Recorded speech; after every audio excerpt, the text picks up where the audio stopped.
I'm just gonna go ahead and get started because it's already almost 12:02. So welcome. My name is Horace. I am the event host here at Horseations, where we host free mixology and cocktail history lessons monthly. Feel free to join on Eventbrite.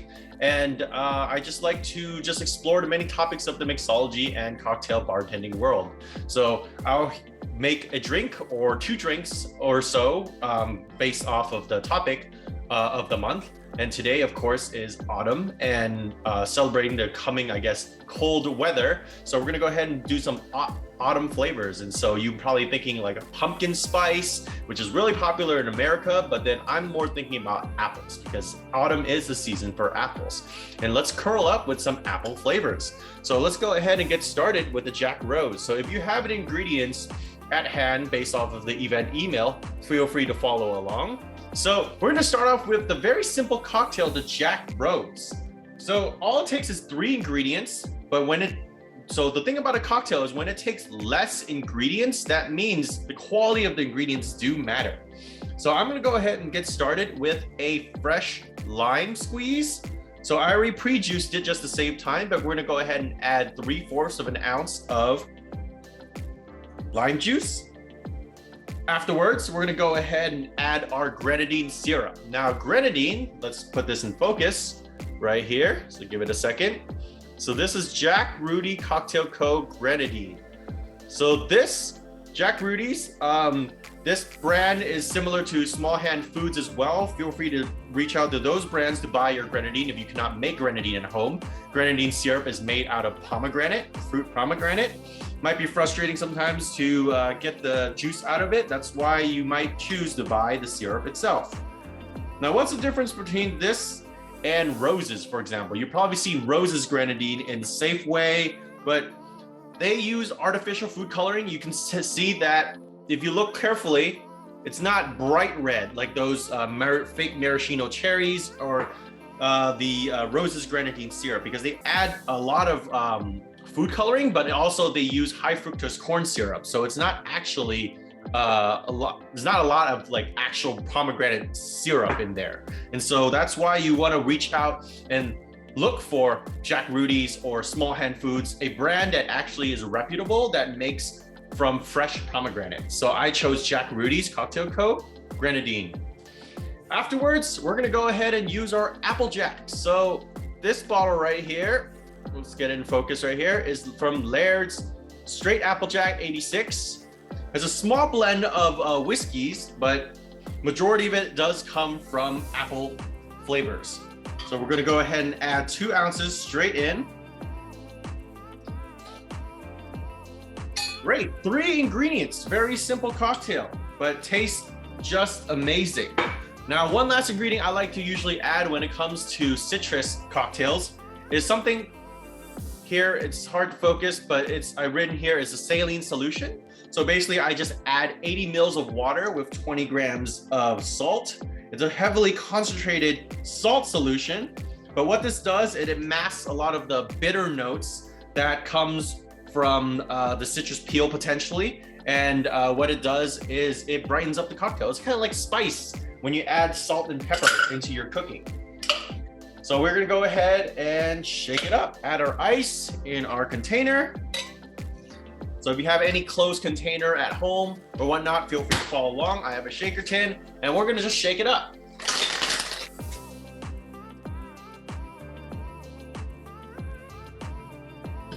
I had mine in the fridge so that it's pre-chilled. Ideally, you always want to pre-chill your glasses so that your cocktail remains cold once poured.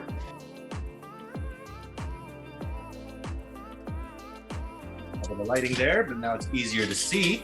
A cocktail is nothing without a garnish. So we're gonna go ahead and use an apple. So this is a really cool garnish you can use. Sorry about that. Somebody asked how much grenadine. I did not state the volume, my apologies. 3/4. So the same amount of lime juice and the same amount of grenadine. And 2 ounces of Applejack. Thank you for the reminder. So we're gonna go ahead and just cut this in half, the apple.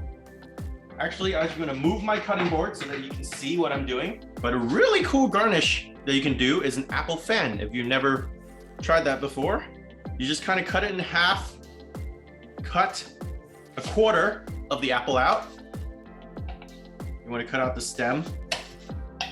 Now what you want to do is cut maybe, let's see, I don't want to make it too big. It depends on the size of your glass as well. So I'm going to do this one right here. And you just basically cut slices.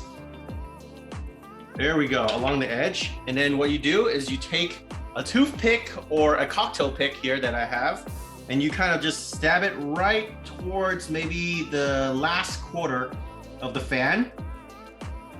There we go. So we have your apple slice, and all you do is just kind of softly fan it out, just like this. And so here we have an apple fan, and it's held together because of the starch and the juices. And so all you need to do, well, this is a little bit too exaggerated, a little bit too big for the glass, so it might fall over, but you just put it on like that, and there we go. We have our Jack Rose. So another creative idea, you could actually cut thin slices of the apple, and you can actually curl it together and make a rose itself. But then that takes a little bit long. This is a very simple, but still an elegant idea for a garnish for the Jack Rose. So there you have it. This is the Jack Rose. I'm gonna go ahead and move the cutting board to the side. So let's go ahead and take a sip. I'm gonna go ahead and hold on to this just to make sure it doesn't drop.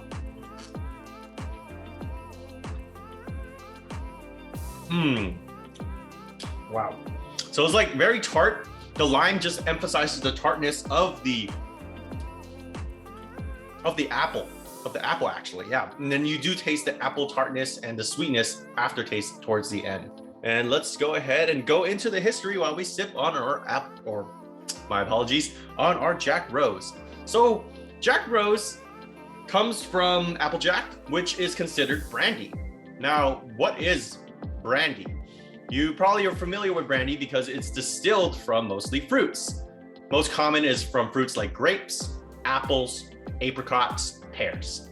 And many parts of the fruits can be used. You have the pomace, the skins, the pulp, the seeds, the stems, all this can be fermented together to make brandy. Now, when you have pomace, it's kind of called grappa or pomace brandy, but we're not gonna get into that right now. So you're probably most familiar with cognac. Brands like Hennessy, Remy Martin, those are cognac. So cognac is made from grapes.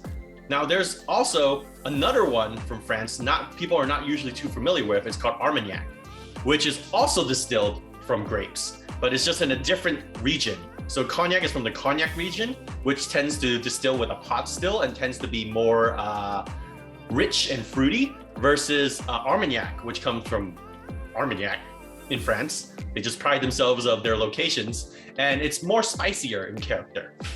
And instead, Armagnac is distilled with a column still instead of a pot still. So that also causes nuances in the taste differences. So it's up to your interpretation and your personal preference, because everyone's palate is different. Now, although several differences in Armagnac and cognac, there's just age differences. So like when you categorize VS, VSOP, XO, brandy, it's all based off how many years it was aged in the barrels. So for example, VS would be a minimum, it has to be aged 2 years. VSOP for cognac is 4 years, whereas Armagnac is 3 years. And then XO would be 10 years. It actually used to be 6 years prior to March 2018, but it changed 3 years ago. And so that's just one side of brandy. There's actually many others, such as Peru and Chile. They make they make pisco, another type of grape brandy. They call it just pisco, that's their version. And it just depends on when the grape is harvested, don't forget, because like the fruit, you can harvest it when it's really young. So it's very tart, very sour, the sugars haven't really developed yet, so it's probably going to be not as sweet. And then if you harvest it later in the season, it's probably going to have all the sugars because the fruit just you gave it the full amount of time to grow, all that sugar, and so that your liquor might turn out much sweeter.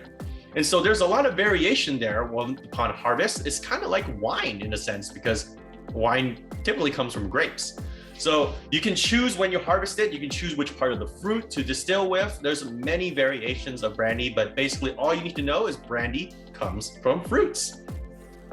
And last but not least, once it's distilled, it's aged in the barrels. And this is where that more variation comes in, because barrels is what gives the different type of barrel, also gives the notes, a different type of taste notes to the brandy itself.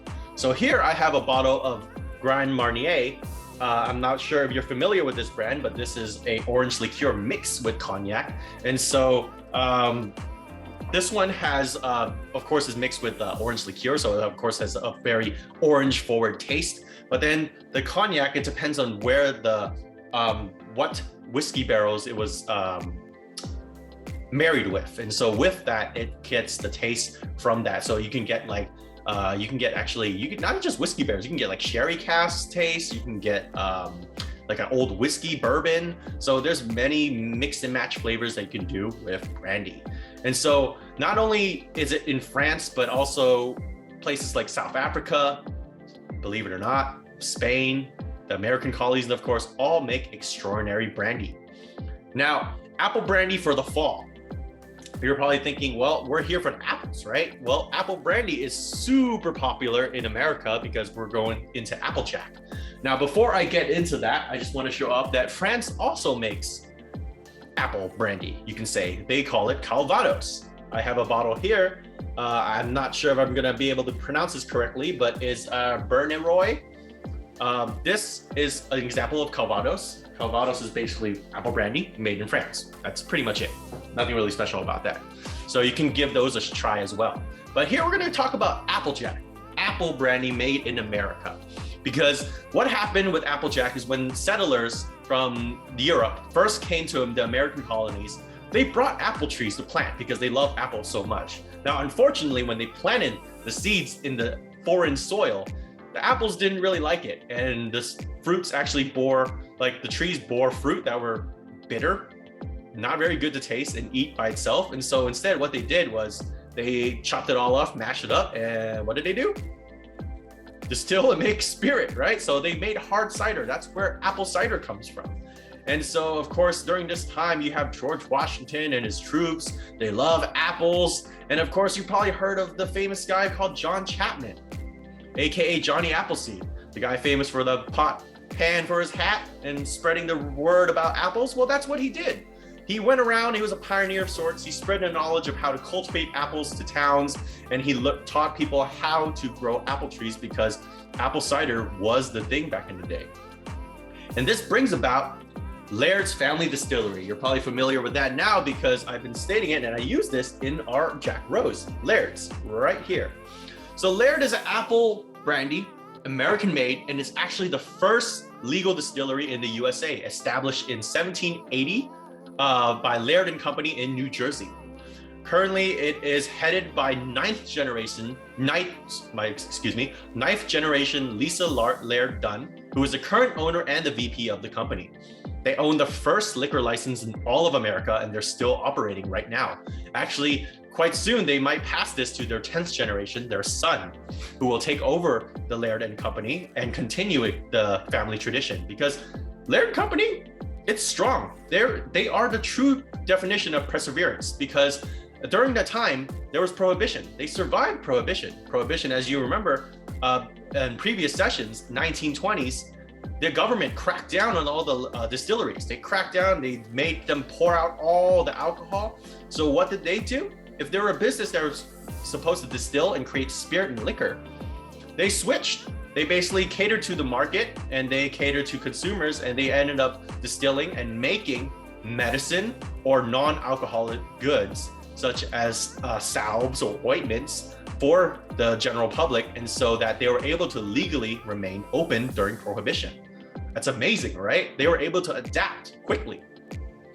And of course, also they were so popular that George Washington loved his apples so much, he even wrote a personal letter asking the Laird family, "What is your recipe for the Applejack? You need to tell me." Of course, they didn't share it because it's business, their own profits, but that's how much Applejack is loved in America. And so with that, now currently entering the world of craft cocktails, as the craft cocktail resurgence is beginning, or I guess it's already begun. There's actually, we're experiencing a resurgence in the popularity and creativity of craft cocktails nowadays.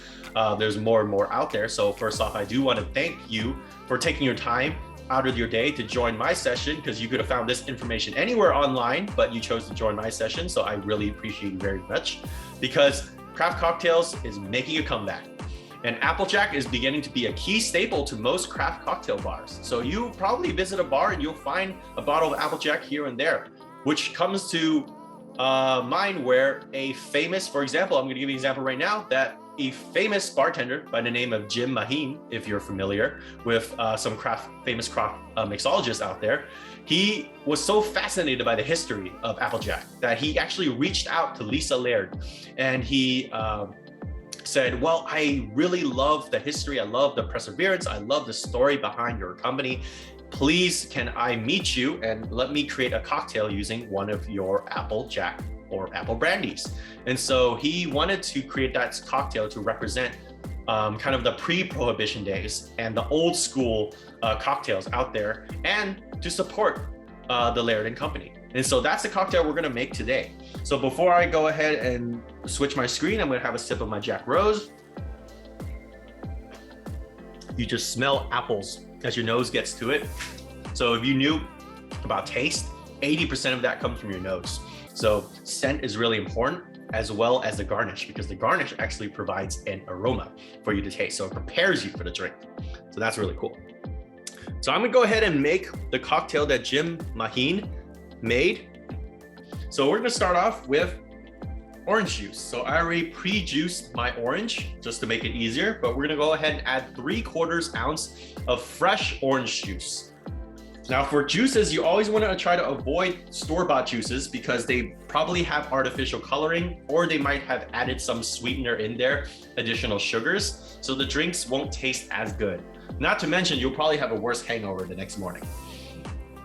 Afterwards, we're gonna go ahead and add 3/4 ounce of lemon juice.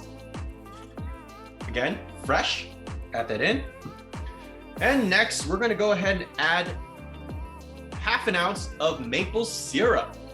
Now, you're probably thinking, well, maple syrup bonds really well. You're probably familiar that it goes really well with any apple flavors. If you've eaten any apple-related desserts before, usually maple syrup is involved. Flavors such as cinnamon, cardamom, allspice, all autumn and winter flavors. That's what we're trying to emulate today. So we're gonna add 1/2 ounce of that maple syrup in. And next, we're gonna go ahead and add our main focus, which is our Laird's Applejack. Now this bottle is slightly different because this one now is bottled in bond. Now what does bottled in bond mean? Well, bottled in bond means that it has to follow, basically means that it's a strict government regulations. It has to be distilled at a certain season, minimum 4 years of distilling, and or aged. Well, it's bottled at 50% ABV, so you know you're getting your money's worth. So with that, we're gonna go ahead and do 2 ounces of bottled in bond Applejack from Laird's. Not to mention too, this is the bottle that you probably want to pick up if you love apples a lot, because this one, compared to the other bottle, let me get it in focus here. We're at 2 ounces, by the way. So this one here on my right hand is Applejack 86. It uses a little bit of blended whiskey to mix with the Applejack, so it's not pure apple distillate.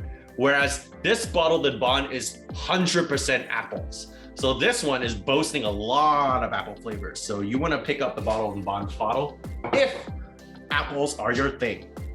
And of course, last but not least, we're going to add 2 drops of our saline solution because we have a lot of citrus flavors in there.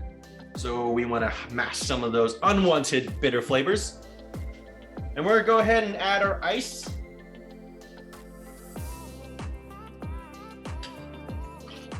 And we just shake it up.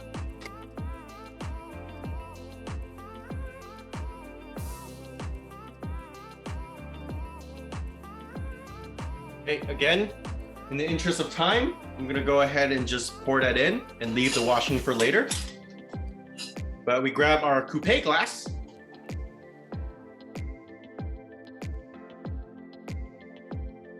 This is the Applejack Rabbit.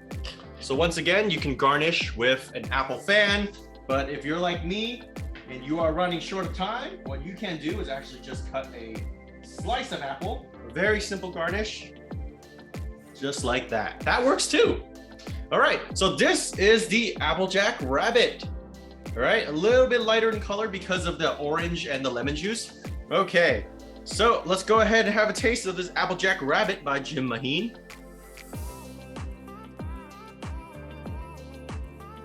Oh my goodness. All right, I'm gonna stop drinking because I will finish this whole thing right now. This is extremely tasty. What I'm tasting is notes of so much apple. I don't really taste the orange. It just blends well with the other citrus, which is the lemon. But it's just apple flavor altogether because of the straight apple brandy over there. So there's still 5 minutes left. I'm gonna go ahead and try to squeeze in a last cocktail for you if you're interested. It's going to be a Sling cocktail, so it's a very, very easy cocktail. This one actually is going to be a mixed cocktail. So I don't have my mixing glass right now, so I'm just go ahead and use a shaker tin. So what we're gonna do is just add our straight apple brandy, same thing. The bottled and bond version, we're gonna go ahead and add 2 ounces in. Now we're gonna go ahead and add our maple syrup. So this is a Sling cocktail. And if you're familiar with cocktail families, a Sling cocktail is basically 2 ounces spirit and close to half an ounce to 1 ounce of sweetener. So here I'm adding half an ounce of maple syrup because maple syrup just blends really well with apples. It goes super well. Afterwards, we're gonna have a spoon of cardamom sugar syrup. Now all this is I took sugar, same amount of sugar, same amount of water, simmered it in low heat, dissolved all the sugar, and then put some cardamom seeds in there and infused it for 1 hour roughly, and that's how I got my syrup. So we're only adding a spoon because I don't want the cardamom flavors to overpower too much of the apple or the maple syrup, and so it just adds a little bit of the velvety feel. And then afterwards, we're gonna go ahead and add, this is Angostura bitters. You can add any type of bitters that you want. You can add like a barrel-aged whiskey bitters. You can add walnut bitters. There's a lot of different types of bitters you can add, but I'm gonna go ahead and add 2 ounces. Or sorry, not 2 dashes, not 2 ounces. That's 2 ounces would be way too much bitters. And then all we're gonna do is just add our ice. So I'm gonna just add 2 cubes, add a cube to the glass. All right, and then we're just going to stir it up to dilute it. So ideally for stirred drinks, you want to stir it for around 30 seconds because you want to make sure that because shaking versus stirring, shaking actually dilutes it much quicker than stirring.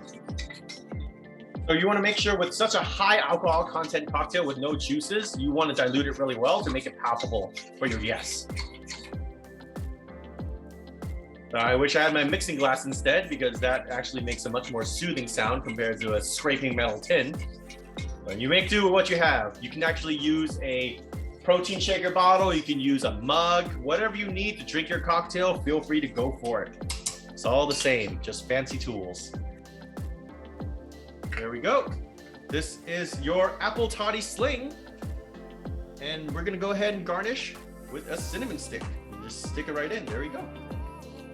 This is an apple toddy sling. So a very kind of Applejack old fashioned in a way. All right, so we have around a minute left. Let me have a taste. Ah, so good. Now it's a much stronger cocktail, but it's really good. That sweetness provides heavy mouthfeel with the apple's scent of cinnamon. It's like autumn, it definitely is. All right, well, we have like a minute or 2 left. I can stay behind and answer any questions that you have. Once again, thank you very much for joining the 11th free session of Horseations Mixology courses. We have our next course, which will talk about true winter cocktails, the Hot Toddy. If you're interested, feel free to sign up on Eventbrite. But thank you very much again for joining. I will stay behind for a minute. If you have any questions or comments, you could have chosen anybody or anyone else to spend your half hour, but you chose it with me. So I really appreciate that for your time. And I hope you enjoyed and learned something new about Applejack. Go ahead and drink some Applejack, share with your friends, family, and loved ones. All right. So thank you very much. I will be here for a minute or so for any questions or comments that you have. If not, I hope you have a lovely, lovely Saturday. You are welcome. I hope you enjoyed and learned something new. Hope to see you next session where we talk about hot toddies for the winter time. Thank you for joining. If there's no questions or comments, I'm gonna go ahead and end the session right at 12:31. All right, well, enjoy your Saturday, stay safe, and hope to see you next time for hot toddies. Goodbye.